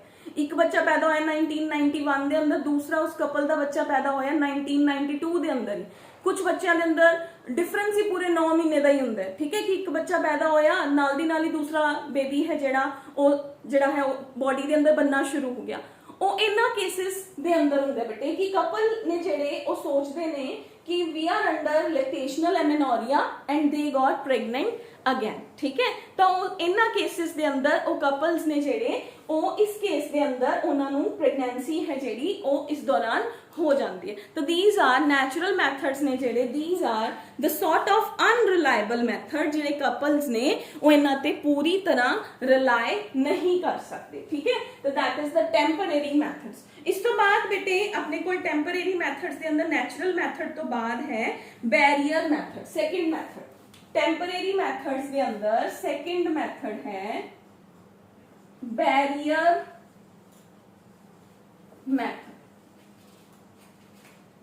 ਇੱਕ ਵਾਰੀ ਆਪਾਂ ਪਰਮਾਨੈਂਟ ਨੂੰ ਇਰੇਜ਼ ਕਰ ਲੈਂਦੇ ਆ, ਪਹਿਲੇ ਆਪਾਂ ਟੈਂਪਰੇਰੀ ਹੀ ਡਿਸਕਸ ਕਰਦੇ ਆ ਤਾਂ ਕਿ ਬੋਰਡ ਹੈ ਜਿਹੜਾ ਆਪਾਂ ਨੂੰ ਸਾਰਾ ਮਿਲ ਜੇ। ਬੈਰੀਅਰ ਮੈਥਡ, ਬੈਰੀਅਰ ਮੈਥਡਸ ਕਿਹੜੇ ਹੁੰਦੇ ਨੇ ਬੇਟੇ? ਮਾਰਕੀਟ ਦੇ ਅੰਦਰ ਨਾ ਮੇਲ ਔਰ ਫੀਮੇਲ ਦੇ ਲਈ ਕੁਝ ਲੇਟੈਕਸ ਦੇ ਮਟੀਰੀਅਲਸ ਅਵੇਲੇਬਲ ਹੁੰਦੇ ਨੇ, ਠੀਕ ਹੈ, ਜਿਨ੍ਹਾਂ ਨੂੰ ਆਪਾਂ ਕੰਡਮਸ ਦੇ ਨਾਮ ਨਾਲ ਆਪਾਂ ਜਾਣਦੇ ਹਾਂ, ਠੀਕ ਹੈ। ਤਾਂ ਬੈਰੀਅਰ ਮੈਥਡ ਦੇ ਅੰਦਰ ਇੱਕ ਲੇਟੈਕਸ ਦਾ ਰਬਰ ਦਾ ਮਟੀਰੀਅਲ ਹੈ। Suppose this is the penis of the male, ਤਾਂ these are in the form of, we can say, balloon like structures। the males can wear them easily on their structure, ठीक है। when it goes inside the body of the female तो एक barrier create हो गया ना, that is why these are called as the barrier methods। तो एक barrier create हो गया, तो उस barrier के दौरान जो भी semen release होगा during the ਜਿਹੜਾ coitus है ਉਹਦੇ ਦੌਰਾਨ ਜਿਹੜਾ semen release ਹੋਇਆ ਉਹ semen है ਜਿਹੜਾ ਉਹ ਇੱਥੇ ਇਸ ਦੇ ਅੰਦਰ ਹੀ ਰਹਿ ਜਾਊਗਾ, ਉਹ ਫੀਮੇਲ ਦੀ ਬੋਡੀ ਦੇ ਅੰਦਰ ਨਹੀਂ ਟਰੈਵਲ ਕਰਦਾ। that is why this is called as the barrier method, ਠੀਕ ਹੈ। ਤਾਂ ਇਹਦੀ ਐਗਜ਼ਾਮਪਲ ਇਨ ਮੇਲ ਹੋ ਗਿਆ ਆਪਣੇ ਕੋਲ condom। ਫੀਮੇਲਸ ਦੀ ਬੋਡੀ ਲਈ ਵੀ ਕੁਝ ਐਵੇਂ ਦੇ ਸਟਰਕਚਰਸ ਨੇ ਜਿਹੜੇ ਉਹ ਅਵੇਲੇਬਲ ਨੇ, ਜਿਨ੍ਹਾਂ ਨੂੰ ਆਪਾਂ ਸਰਵਿਕਲ ਕੈਪਸ, ਵਾਲਟਸ ਨੇ ਜਿਹੜੇ ਇਹਨਾਂ ਦੇ ਨਾਮ ਤੋਂ ਜਾਣਦੇ ਆ। ਤਾਂ ਉਹਨਾਂ ਨੂੰ ਆਪਾਂ ਫੈਮੀਡੋਮਸ ਵੀ ਕਹਿ ਦਿੰਦੇ ਆ, ਜੋ ਫੀਮੇਲਸ ਯੂਜ਼ ਕਰਦੀਆਂ ਨੇ, ਤਾਂ ਦੇ ਆਰ ਫੈਮੀਡੋਮਸ। ਜਿਹੜੇ condoms ਨੇ these are reliable। reliable ਕਿਉਂ ਹੈ? ਕਿਉਂਕਿ ਇੱਕ ਬੈਲੂਨ ਦੀ ਤਰ੍ਹਾਂ ਮੇਲ ਦੀ ਪੈਨਿਸ ਦੀ ਪੂਰੀ ਸਰਫੇਸ ਦੇ ਉੱਪਰ ਚੜ ਜਾਂਦਾ ਹੈ, ਜਿਹਦੇ ਨਾਲ ਅਗਰ ਉਸ ਮੇਲ ਨੂੰ ਕੋਈ ਸੈਕਸ਼ੂਅਲੀ ਟ੍ਰਾਂਸਮਿਟਡ ਡਿਜ਼ੀਜ਼ਸ ਨੇ ਤਾਂ ਉਹ ਪ੍ਰੀਵੈਂਟ ਹੋ ਜਾਂਦੀ ਹੈ। ਇਹ ਉਹਨਾਂ ਕੇਸਿਸ ਲਈ ਦੱਸ ਰਹੀ ਹਾਂ ਬੇਟੇ ਜਿਵੇਂ ਕੁਝ ਲੋਕ ਨੇ ਜਿਹੜੇ ਉਹਨਾਂ ਦੇ ਮਲਟੀਪਲ ਪਾਰਟਨਰਸ ਹੁੰਦੇ ਨੇ, ਜਾਂ ਜਿਵੇਂ ਸੈਕਸ ਵਰਕਰਸ ਹੁੰਦੇ ਨੇ ਤਾਂ ਉਹਨਾਂ ਦੇ ਮਲਟੀਪਲ ਪਾਰਟਨਰਸ ਨੇ। ਉਹਨਾਂ ਕੇਸਿਸ ਦੇ ਅੰਦਰ ਅਗਰ ਮੰਨ ਲਓ ਫੀਮੇਲ ਨੂੰ ਜਾਂ ਮੇਲ ਨੂੰ ਕੋਈ ਵੀ ਸੈਕਸ਼ੂਅਲੀ ਟ੍ਰਾਂਸਮਿਟਡ ਡਿਜ਼ੀਜ਼ ਹੈ ਜੋ ਕਿ ਸੈਕਸ਼ੂਅਲ ਪਾਰਟ ਦੇ ਥਰੂ ਦੂਸਰੇ ਨੂੰ ਹੋ ਸਕਦੀ ਹੈ, ਤਾਂ ਮਲਟੀਪਲ ਲੋਕਾਂ ਦੇ ਅੰਦਰ ਉਹ ਡਿਜ਼ੀਜ਼ ਫੈਲਦੀ ਜਾਂਦੀ ਹੈ, ਤਾਂ they can prevent the such kind of the diseases also। but ਜਿਹੜੇ ਫੀਮੇਲ ਲਈ ਸਟਰਕਚਰਸ ਬਣੇ ਨੇ ਉਹਨਾਂ ਦਾ ਨਾਮ ਹੈ ਬੇਟੇ, we have is the name is vaults, VAULTS vaults, cervical caps। ਇਹ ਕੁਝ ਐਵੇਂ ਦੀਆਂ ਸਟਰਕਚਰਸ ਨੇ, ਠੀਕ ਹੈ। ਜਿਵੇਂ ਆ ਫੀਮੇਲ ਦਾ ਸਟਰਕਚਰ ਹੈ ਤਾਂ ਇਹਦੀ ਸਟਰਕਚਰ ਹੁੰਦੀ ਹੈ ਕਿ ਇਹ ਸਟਰਕਚਰ ਇਹ ਪੋਰਸ਼ਨ ਖਾਲੀ ਹੈ, ਸਰਵਿਕਸ ਦੇ ਉੱਪਰ ਜਾ ਕੇ ਐਵੇਂ ਇੱਕ ਕੈਪ ਦੀ ਤਰ੍ਹਾਂ ਸਟਰਕਚਰ ਲੱਗ ਜਾਂਦੀ ਹੈ। ਹੁਣ ਜਦੋਂ ਮੇਲ ਨੇ ਪੈਨਿਸ ਇੰਸਰਟ ਕੀਤੀ ਅੰਦਰ, ਠੀਕ ਹੈ, ਤਾਂ ਆਪਣੇ ਕੋਲ ਕੀ ਹੋਇਆ, ਇਹ ਵਾਲਟ ਤਾਂ ਸਰਵਿਕਸ ਦੇ ਉੱਪਰ ਹੈ, ਬਟ ਪੈਨਿਸ ਤੇ ਵਜਾਈਨਾ ਜਿਹੜੇ ਇਸ ਪਾਰਟ ਦੇ ਅੰਦਰ ਨੇ, ਵਜਾਈਨਾ ਵਾਲੇ ਪਾਰਟ ਦੇ ਅੰਦਰ ਨੇ, they are coming in contact. ਤਾਂ ਇਸ ਕੇਸ ਦੇ ਅੰਦਰ ਅਗਰ ਫੀਮੇਲ ਯੂਜ਼ ਕਰਦੀ ਹੈ ਫੈਮੀਡੋਮਸ, ਤਾਂ ਉਸ ਕੇਸ ਦੇ ਅੰਦਰ ਜਿਹੜੀਆਂ ਸੈਕਸ਼ੂਅਲੀ ਟ੍ਰਾਂਸਮਿਟਡ ਡਿਜ਼ੀਜ਼ਸ ਨੇ ਉਹ ਟ੍ਰਾਂਸਫਰ ਹੋਣ ਦੇ ਚਾਂਸਸ ਹੁੰਦੇ ਨੇ। that is why these are not so reliable methods so as to prevent the STDs, ठीक है। तो these are the methods, ठीक है। तो barrier method ਦੇ ਅੰਦਰ ਆਪਣੇ ਕੋਲ ਕੀ ਆ ਗਿਆ, ਇਹ ਉਹ methods ਨੇ ਜੋ ਕਿ fertilization ਨੂੰ prevent ਕਰਦੇ ਹੈ। ਮੇਲ ਦੇ ਕੇਸ ਦੇ ਅੰਦਰ ਇਥਿਨ ਜਾਂ ਫੀਮੇਲ ਦੇ ਕੇਸ ਦੇ ਅੰਦਰ ਇਥਿਨ ਰਬਰ ਦੇ ਜਾਂ ਲੇਟੈਕਸ ਦੇ ਮਟੀਰੀਅਲਸ ਹੁੰਦੇ ਨੇ ਜੋ ਡਿਊਰਿੰਗ ਕੁਆਇਟਸ ਮੇਲ ਜਾਂ ਫੀਮੇਲ ਆਪਣੀ ਬੋਡੀ ਦੇ ਉੱਪਰ ਯੂਜ਼ ਕਰਦੇ ਹੈ। ਮੇਲਸ ਦੇ ਕੇਸ ਦੇ ਅੰਦਰ ਆਪਾਂ ਨੇ ਇੱਕ ਤੁਹਾਡੀ NCERT ਦੇ ਅੰਦਰ ਐਗਜ਼ਾਮਪਲ ਵੀ ਦਿੱਤੀ ਹੋਈ ਹੈ, ਇਹਨੂੰ ਨਿਰੋਧ ਕਹਿੰਦੇ ਆ ਬੇਟੇ, ਠੀਕ ਹੈ, NIRODH, ਠੀਕ ਹੈ, ਨਿਰੋਧ। ਤਾਂ ਇਹ ਐਗਜ਼ਾਮਪਲ ਯਾਦ ਕਰਨੀ ਹੈ, ਠੀਕ ਹੈ। ਉਸ ਤੋਂ ਬਾਅਦ ਆਪਣੇ ਕੋਲ ਫੈਮੀਡੋਮਸ ਨੇ, ਤਾਂ ਉਹ ਫੀਮੇਲ ਜਿਹੜੇ ਕੰਡਮਸ ਨੇ ਉਹਨਾਂ ਨੂੰ ਕਿਹਾ ਜਾਂਦਾ, ਜਿਹਦੇ ਅੰਦਰ ਡਾਇਆਫ੍ਰਾਮ, ਸਰਵਿਕਲ ਕੈਪ, ਵਾਲਟਸ ਆ ਜਾਂਦੇ ਆ। ਇਹ ਆਲਮੋਸਟ ਇੱਕੋ ਵਰਗੇ ਹੀ ਨੇ, ਬਟ ਇਹਨਾਂ ਦੀ ਸ਼ੇਪ ਦੇ ਅੰਦਰ ਚੇਂਜਸ ਹੁੰਦੇ। ਫੀਮੇਲਸ ਕੈਨ ਵੀਅਰ, ਤਾਂ ਇਹਨਾਂ ਦੇ ਅੰਦਰ ਜਿਹੜੀ ਪੈਨਿਸ ਹੈ, ਆਈ ਟੋਲਡ ਯੂ ਅਰਲੀਅਰ, ਉਹ ਅੰਦਰ ਜਾਂਦੀ ਹੈ, ਬਟ ਉਹ ਸਰਵਿਕਸ ਤੋਂ ਪ੍ਰੀਵੈਂਸ਼ਨ ਕਰ ਰਹੇ ਨਾ, ਤਾਂ ਉਹ ਕੰਟੈਕਟ 'ਚ ਆ ਰਹੇ ਨੇ। ਜਦੋਂ ਉਹ ਕੰਟੈਕਟ 'ਚ ਆ ਰਹੇ ਨੇ ਤਾਂ ਡਿਜ਼ੀਜ਼ਸ ਟ੍ਰਾਂਸਫਰ ਹੋਣ ਦੇ ਚਾਂਸਸ ਹੁੰਦੇ ਨੇ, ਠੀਕ ਹੈ। ਤਾਂ ਆਪਣੇ ਕੋਲ ਡਾਇਆਫ੍ਰਾਮ, ਸਰਵਿਕਲ ਕੈਪਸ ਐਂਡ ਵਾਲਟਸ ਨੇ ਜਿਹੜੇ, ਇਹ ਵੀ ਸੌਫਟ ਰਬਰੀ ਸਬਸਟੈਂਸਸ ਨੇ ਜੋ ਫੀਮੇਲ ਆਪਣੇ ਆਪ ਹੀ ਯੂਜ਼ ਕਰਦੀ ਹੈ, ਠੀਕ ਹੈ। ਮਤਲਬ ਇਹਦੇ ਲਈ ਆਪਾਂ ਨੂੰ ਕਿਸੇ ਡਾਕਟਰ ਦੀ ਸਲਾਹ ਲੈਣ ਦੀ ਜ਼ਰੂਰਤ ਨਹੀਂ ਪੈਂਦੀ, ਜਾਂ ਤੁਹਾਨੂੰ ਡਾਕਟਰ ਕੋਲ ਨਹੀਂ ਜਾਣਾ ਪੈਂਦਾ ਕਿ ਇਹਨੂੰ ਇਨਸਰਟ ਕੀਤਾ ਜਾਏ। Females they can use ਬਾय their own, ठीक है। ਉਸ ਤੋਂ ਬਾਅਦ ਇਹਦੇ ਅੰਦਰ ਬੇਟੇ ਫੀਮੇਲਸ ਨੂੰ ਇਹਨੂੰ ਜਦੋਂ ਇਹ ਫੀਮੇਲ ਇਹਨੂੰ ਆਪਟ ਕਰਦੀ ਹੈ ਤਾਂ ਇਹਦੇ ਨਾਲ ਫੀਮੇਲ ਨੂੰ ਸਪਰਮੀਸਿਡਲ ਕਰੀਮਸ ਵੀ ਯੂਜ਼ ਕਰਨੀਆਂ ਪੈਂਦੀਆਂ ਨੇ, ਤਾਂ ਕਿ ਅਗਰ ਸਾਈਡਸ ਤੋਂ ਸਪਰਮਸ ਨੇ ਜਿਹੜੇ, ਸੀਮਨ ਦਾ ਅਮਾਉਂਟ ਜ਼ਿਆਦਾ ਤਾਂ ਕੁਝ ਸਪਰਮ 1 2 ਸਪਰਮ ਅਗਰ ਨਿਕਲ ਵੀ ਗਏ ਉੱਪਰ, ਤਾਂ in such cases ਜਿਹੜੇ ਉਹ ਸਪਰਮੀਸਿਡਲ ਕਰੀਮਸ ਨੇ ਤਾਂ ਉਹਨਾਂ ਨੂੰ ਮਾਰ ਦੇਣਗੇ, ਠੀਕ ਹੈ। ਤਾਂ ਫੀਮੇਲ ਨੂੰ ਸਪਰਮੀਸਿਡਲ ਕਰੀਮ ਪਲੱਸ ਥੀਸ ਜਿਹੜੇ ਕੈਪਸ ਨੇ ਉਹ ਦੋਨੋਂ ਯੂਜ਼ ਕਰਨੇ ਪੈਂਦੇ ਆ। ਮੇਲ ਵਾਲੇ ਕੇਸ ਦੇ ਅੰਦਰ ਸਿੰਗਲ ਚੀਜ਼ ਯੂਜ਼ ਕਰਨੀ ਪੈਂਦੀ, ਦੈਟ ਇਜ਼ ਵਾਈ ਉਹਨਾਂ ਦੇ ਕੇਸ 'ਚ ਜਿਹੜਾ ਹੈ sexually transmitted diseases ਵੀ ਨਹੀਂ ਫੈਲ ਰਹੀਆਂ, ਤਾਂ they are more reliable method as compared to the female method, ਠੀਕ ਹੈ। ਹੁਣ ਆਪਣੇ ਕੋਲ ਨੈਕਸਟ ਆ ਜੋ ਬੇਟੇ ਬੈਰੀਅਰ ਮੈਥਡ ਤੋਂ ਬਾਅਦ, ਤਾਂ ਬੈਰੀਅਰ ਮੈਥਡ ਦੀਆਂ ਐਗਜ਼ਾਮਪਲਸ ਕਰਨੀਆਂ ਨੇ।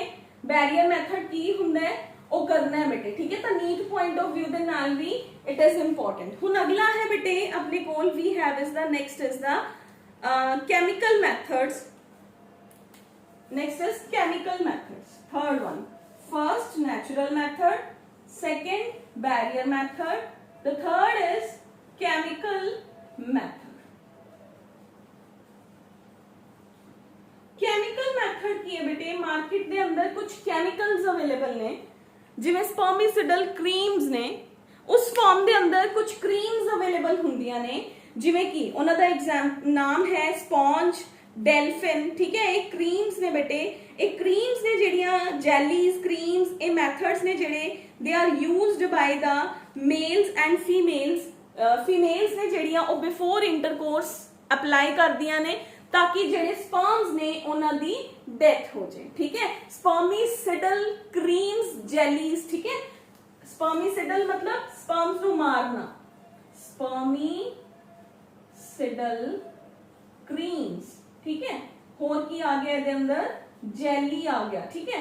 ਔਰ we can say some kind of the tablets ਨੇ ਜਿਹੜੀਆਂ ਉਹ ਵੀ ਹੁੰਦੀਆਂ ਨੇ। ਕੈਮੀਕਲ ਮੈਥਡ ਹੈ ਤਾਂ ਇਸ ਮੈਥਡ ਦੇ ਅੰਦਰ ਆ ਜਾਂਦਾ ਹੈ। ਸਪਰਮੀਸਾਈਡਸ ਯਾਨੀ ਕਿ ਫਾਰਮ, ਕਰੀਮ, ਜੈਲੀ, ਪੇਸਟਸ ਨੇ ਜਿਹੜੀਆਂ ਉਹ ਵੈਜਾਈਨਾ ਦੇ ਅੰਦਰ ਇਨਸਰਟ ਕੀਤੀਆਂ ਜਾਂਦੀਆਂ ਨੇ before the intercourse so as to prevent the sperms entering to the uterus, ਠੀਕ ਹੈ। ਬਟ ਇਹ ਅਨਰਿਲਾਇਬਲ ਮੈਥਡਸ ਨੇ। क्यों अनरिलायबल है? क्योंकि मान लो मैं पहला भी किया स्पर्म्स का अमाउंट ज्यादा है, अगर मान लो 100 स्पर्म्स अंदर गए, लेट्स एग्जांपल लो 100 गए हैं, इस क्रीम की एफिशिएंसी है कि उन्हें 98 नु किल करता, 99% एफिशिएंसी है। वन स्पर्म भी अगर बच गया, अगर वन स्पर्म की भी डेथ नहीं हुई, वन भी बच गया, तो that can make you pregnant, ठीक है। तो that is the chemical method.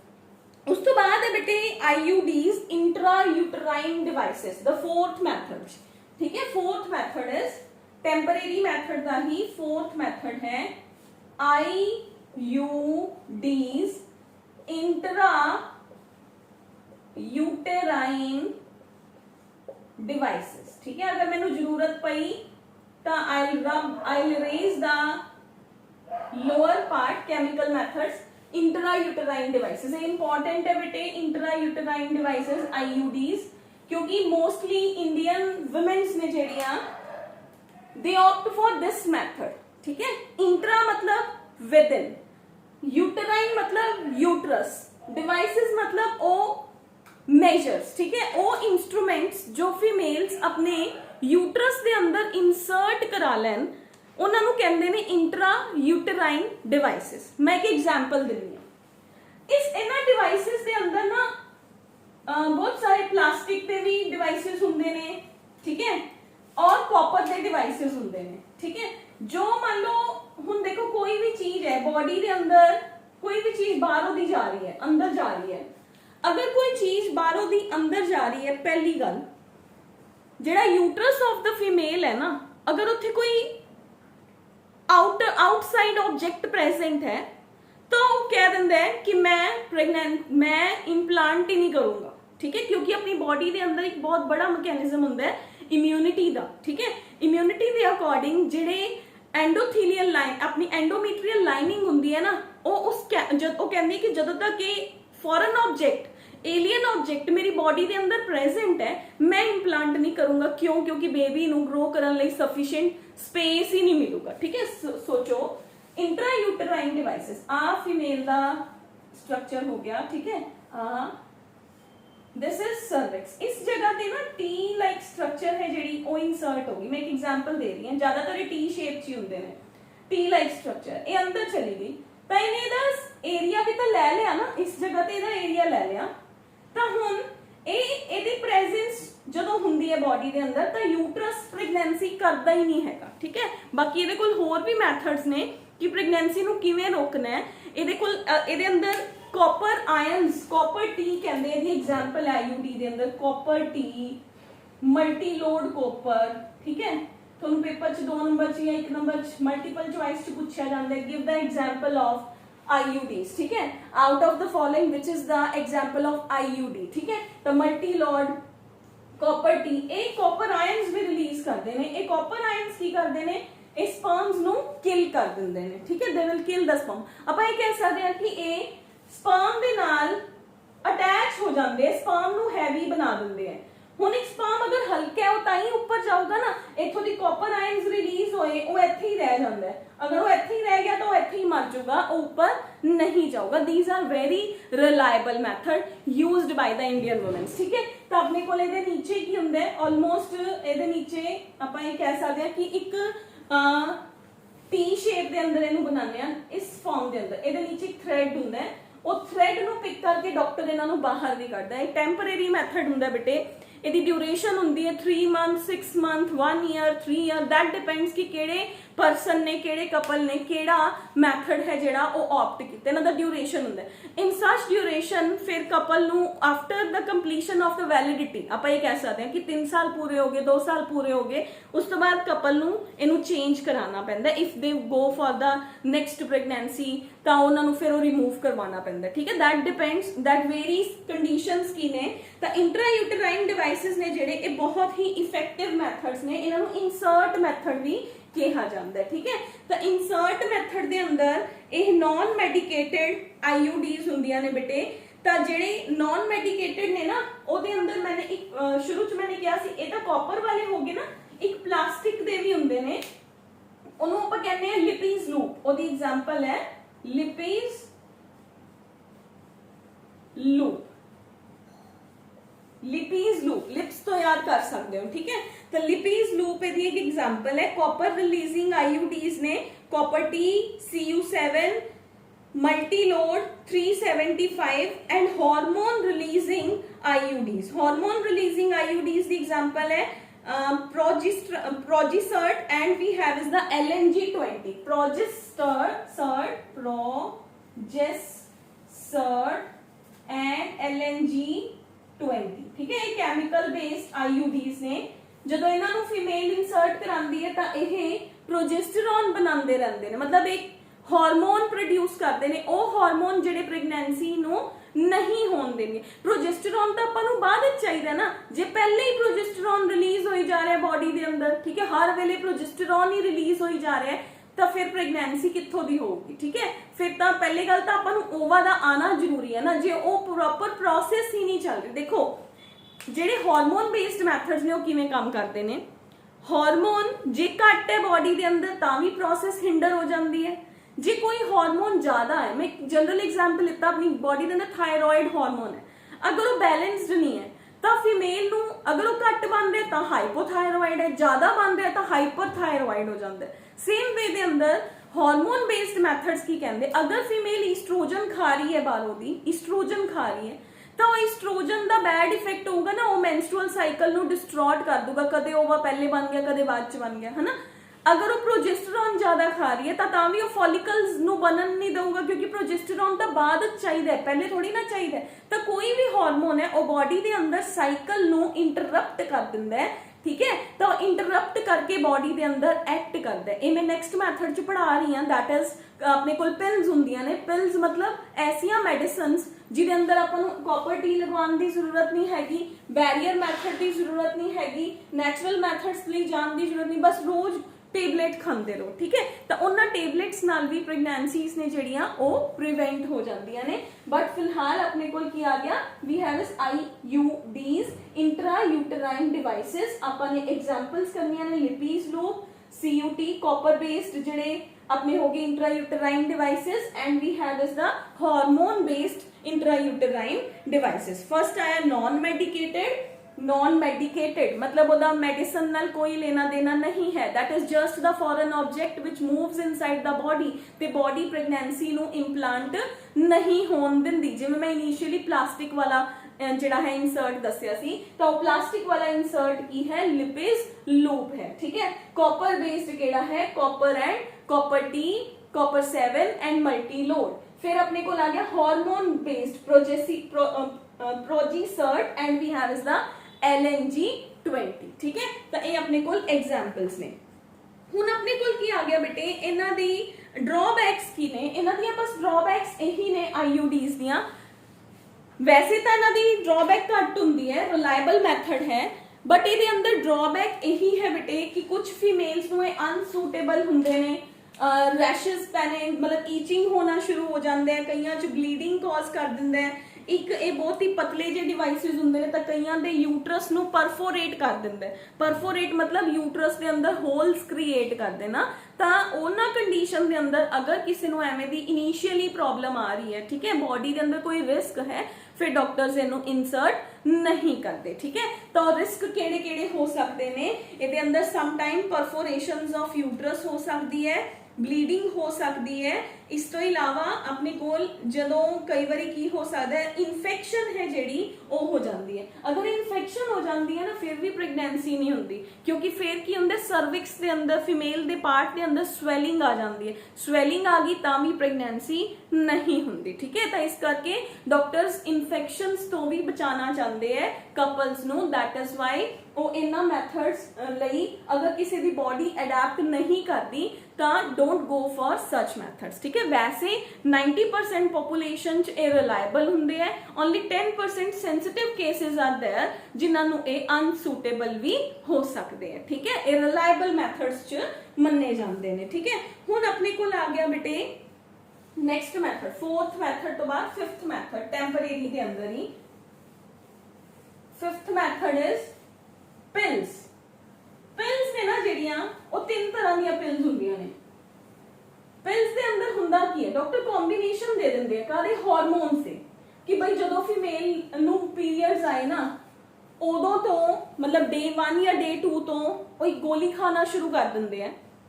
जो भी कपल बेबी नहीं चाहते, मैं उन्होंने गल कर रही हाँ, तो एक गोली खाना शुरू कर दे, एक टेबलेट होंदी है, पिल खाना शुरू किया। पिल है कि पिल दे अंदर हार्मोन्स ने, ठीक है। तो उन्हें हार्मोन्स खाने शुरू करते हैं। हुण ओहदे हार्मोन्स वो की करते हैं, मैं पहले ही किया, वो एक्ट किवें करदे कि वो तुहाडे मेंस्ट्रुअल साइकिल नूं डिस्टर्ब कर देंगे। Disturb in the sense menstruation तो अपने टाइम ते ही होगी, बट अंदर फॉलिकल्स नूं डिस्टर्ब कर देंगे, ठीक है। तो पिल्स खाना मतलब पिल्स के थ्रू अल्टीमेटली आप प्रोजेस्टेरोन और ईस्ट्रोजन खा रहे हैं। ये तीन फॉर्म च हुंदे, कंबाइंड पिल्स हुंदियां ने, एक तो अपने कोल बेटे, ठीक है, एक मिनी पिल्स हुंदियां ने जिहदे अंदर इको ही हार्मोन दिता जाता है, ठीक है। एंड तीसरा अपने कोल हुंदा है एमरजेंसी पिल्स, ठीक है, टाइप्स ऑफ द पिल्स। तो अपने कोल फिफ्थ मैथड के अंदर आ गया पिल्स मैथड। पिल्स मतलब गोलियां, पर जिन्होंने पंजाबी च कह देंगे जिहड़े ऑरल कॉन्ट्रासेप्टिव्स कह देंगे इहनूं, oral contraceptive pills, OCPs। Oral मतलब माउथ के थ्रू गया, पानी पीता, दवाई खादी, काम हो गया। कॉन्ट्रासेप्टिव मतलब they are preventing the pregnancy. Pills मतलब गोली, ठीक है। तो अपने कोल इहदे अंदर फर्स्ट है मिनी पिल। मिनी पिल मतलब जिहदे अंदर सिर्फ इको ही हार्मोन है प्रोजेस्टेरोन। हुण आपां प्रोजेस्टेरोन पीरियड आने तो बाद तो ही खाना शुरू करता तो ईस्ट्रोजन बनूगा ही नहीं, एग किवें आऊगा, ठीक है। तो लाइनिंग मोटी हो रही है, बट वो लाइनिंग अपने टाइम पे ही ब्रेक हो चुकी।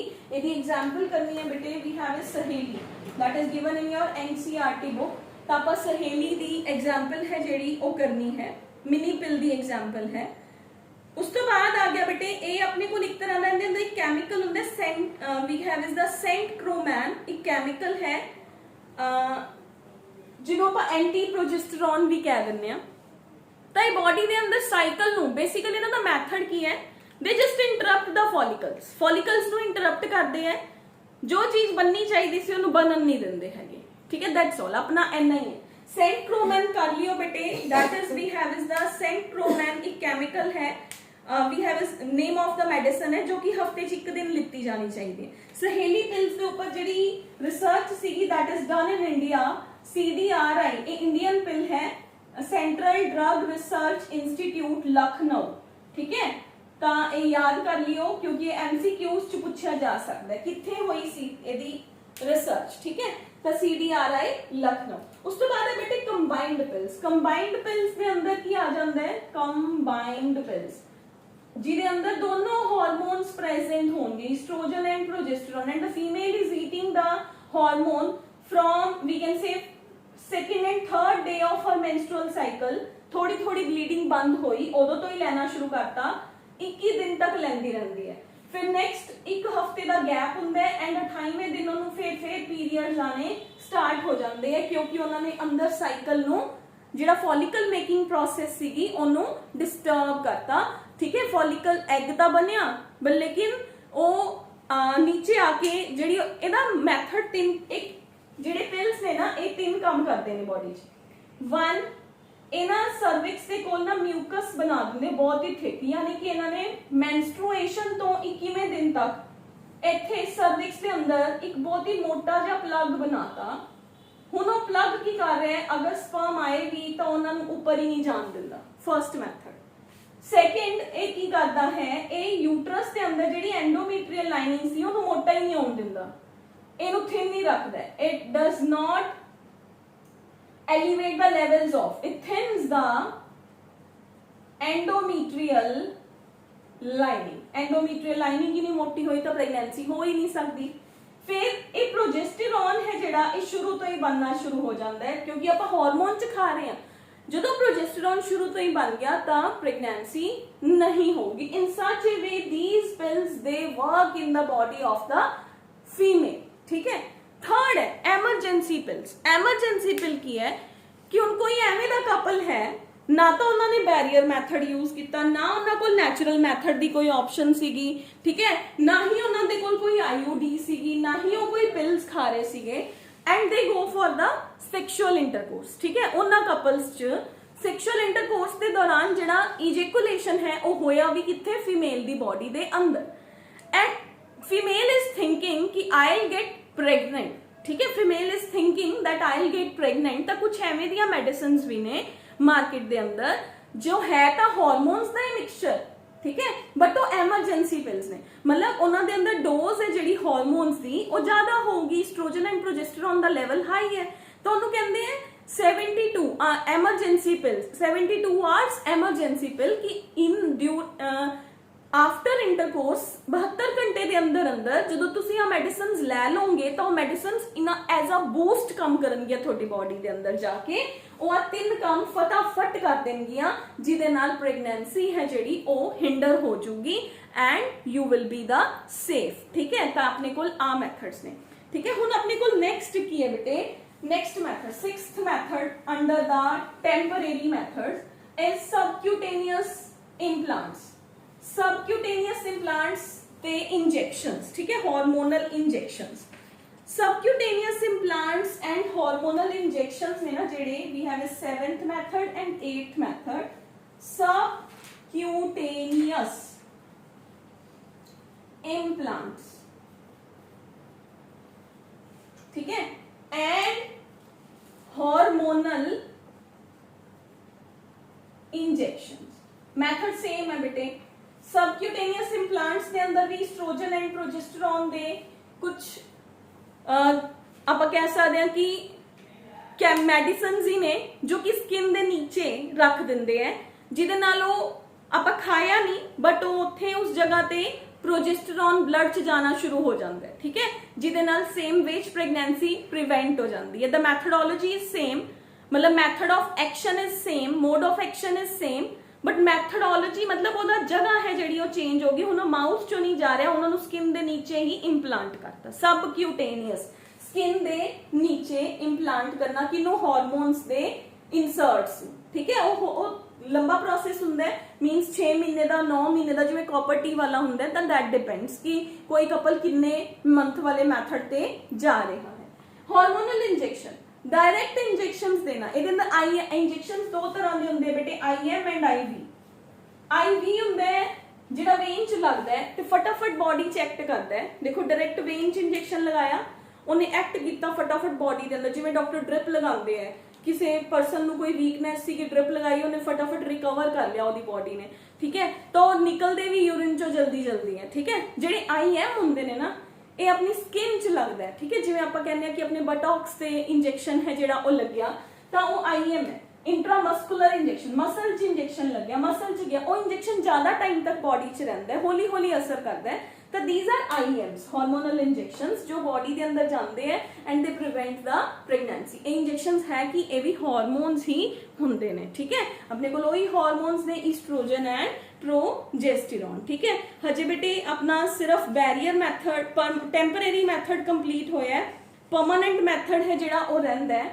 आई थिंक सो लैक्चर है जिहड़ा वो ज़्यादा लॉन्ग लेंथ चला गया, ठीक है। तो तुसी इत्थों तक पढ़ लो, ईजी है, नॉट वेरी डिफिकल्ट, बट इत्थों दी क्वेश्चन है जिहड़ा वो यूजुअली बन जाता है, ठीक है। अज आपां इन्ना करांगे, परमानेंट मैथड्स ने जिहड़े वो आपां नेक्स्ट क्लास च डिस्कस करांगे, ठीक है। फिर आपां नाल ही चैप्टर दे सेकंड ਜਿਹੜੇ ਆਪਣੇ ਪਾਰਟਸ ਨੇ, STDs ਹੈ ਐਂਡ ART, ਉਹਨਾਂ ਵੱਲ ਚੱਲਾਂਗੇ। ਵਿਦਨ 2 ਲੈਕਚਰਸ ਹੋਰ ਲੱਗਣਗੇ ਪ੍ਰੋਬੇਬਲੀ, ਐਂਡ ਚੈਪਟਰ ਹੈ ਜਿਹੜਾ ਉਹ ਆਪਣਾ ਫਿਨਿਸ਼ ਆਫ ਹੋ ਜਾਊਗਾ। One of the very easiest chapters, easy to understand, but paper ਦੇ ਅੰਦਰ ਕੁਐਸਚਨ ਵੀ ਚੰਗੀ ਤਰ੍ਹਾਂ ਆਉਂਦਾ। ਇੱਕ ਵਾਰੀ ਪੜੋਗੇ ਤੁਹਾਨੂੰ ਚੈਪਟਰ ਸਮਝ ਆ ਜਾਊਗਾ, ਠੀਕ ਹੈ। Thank you.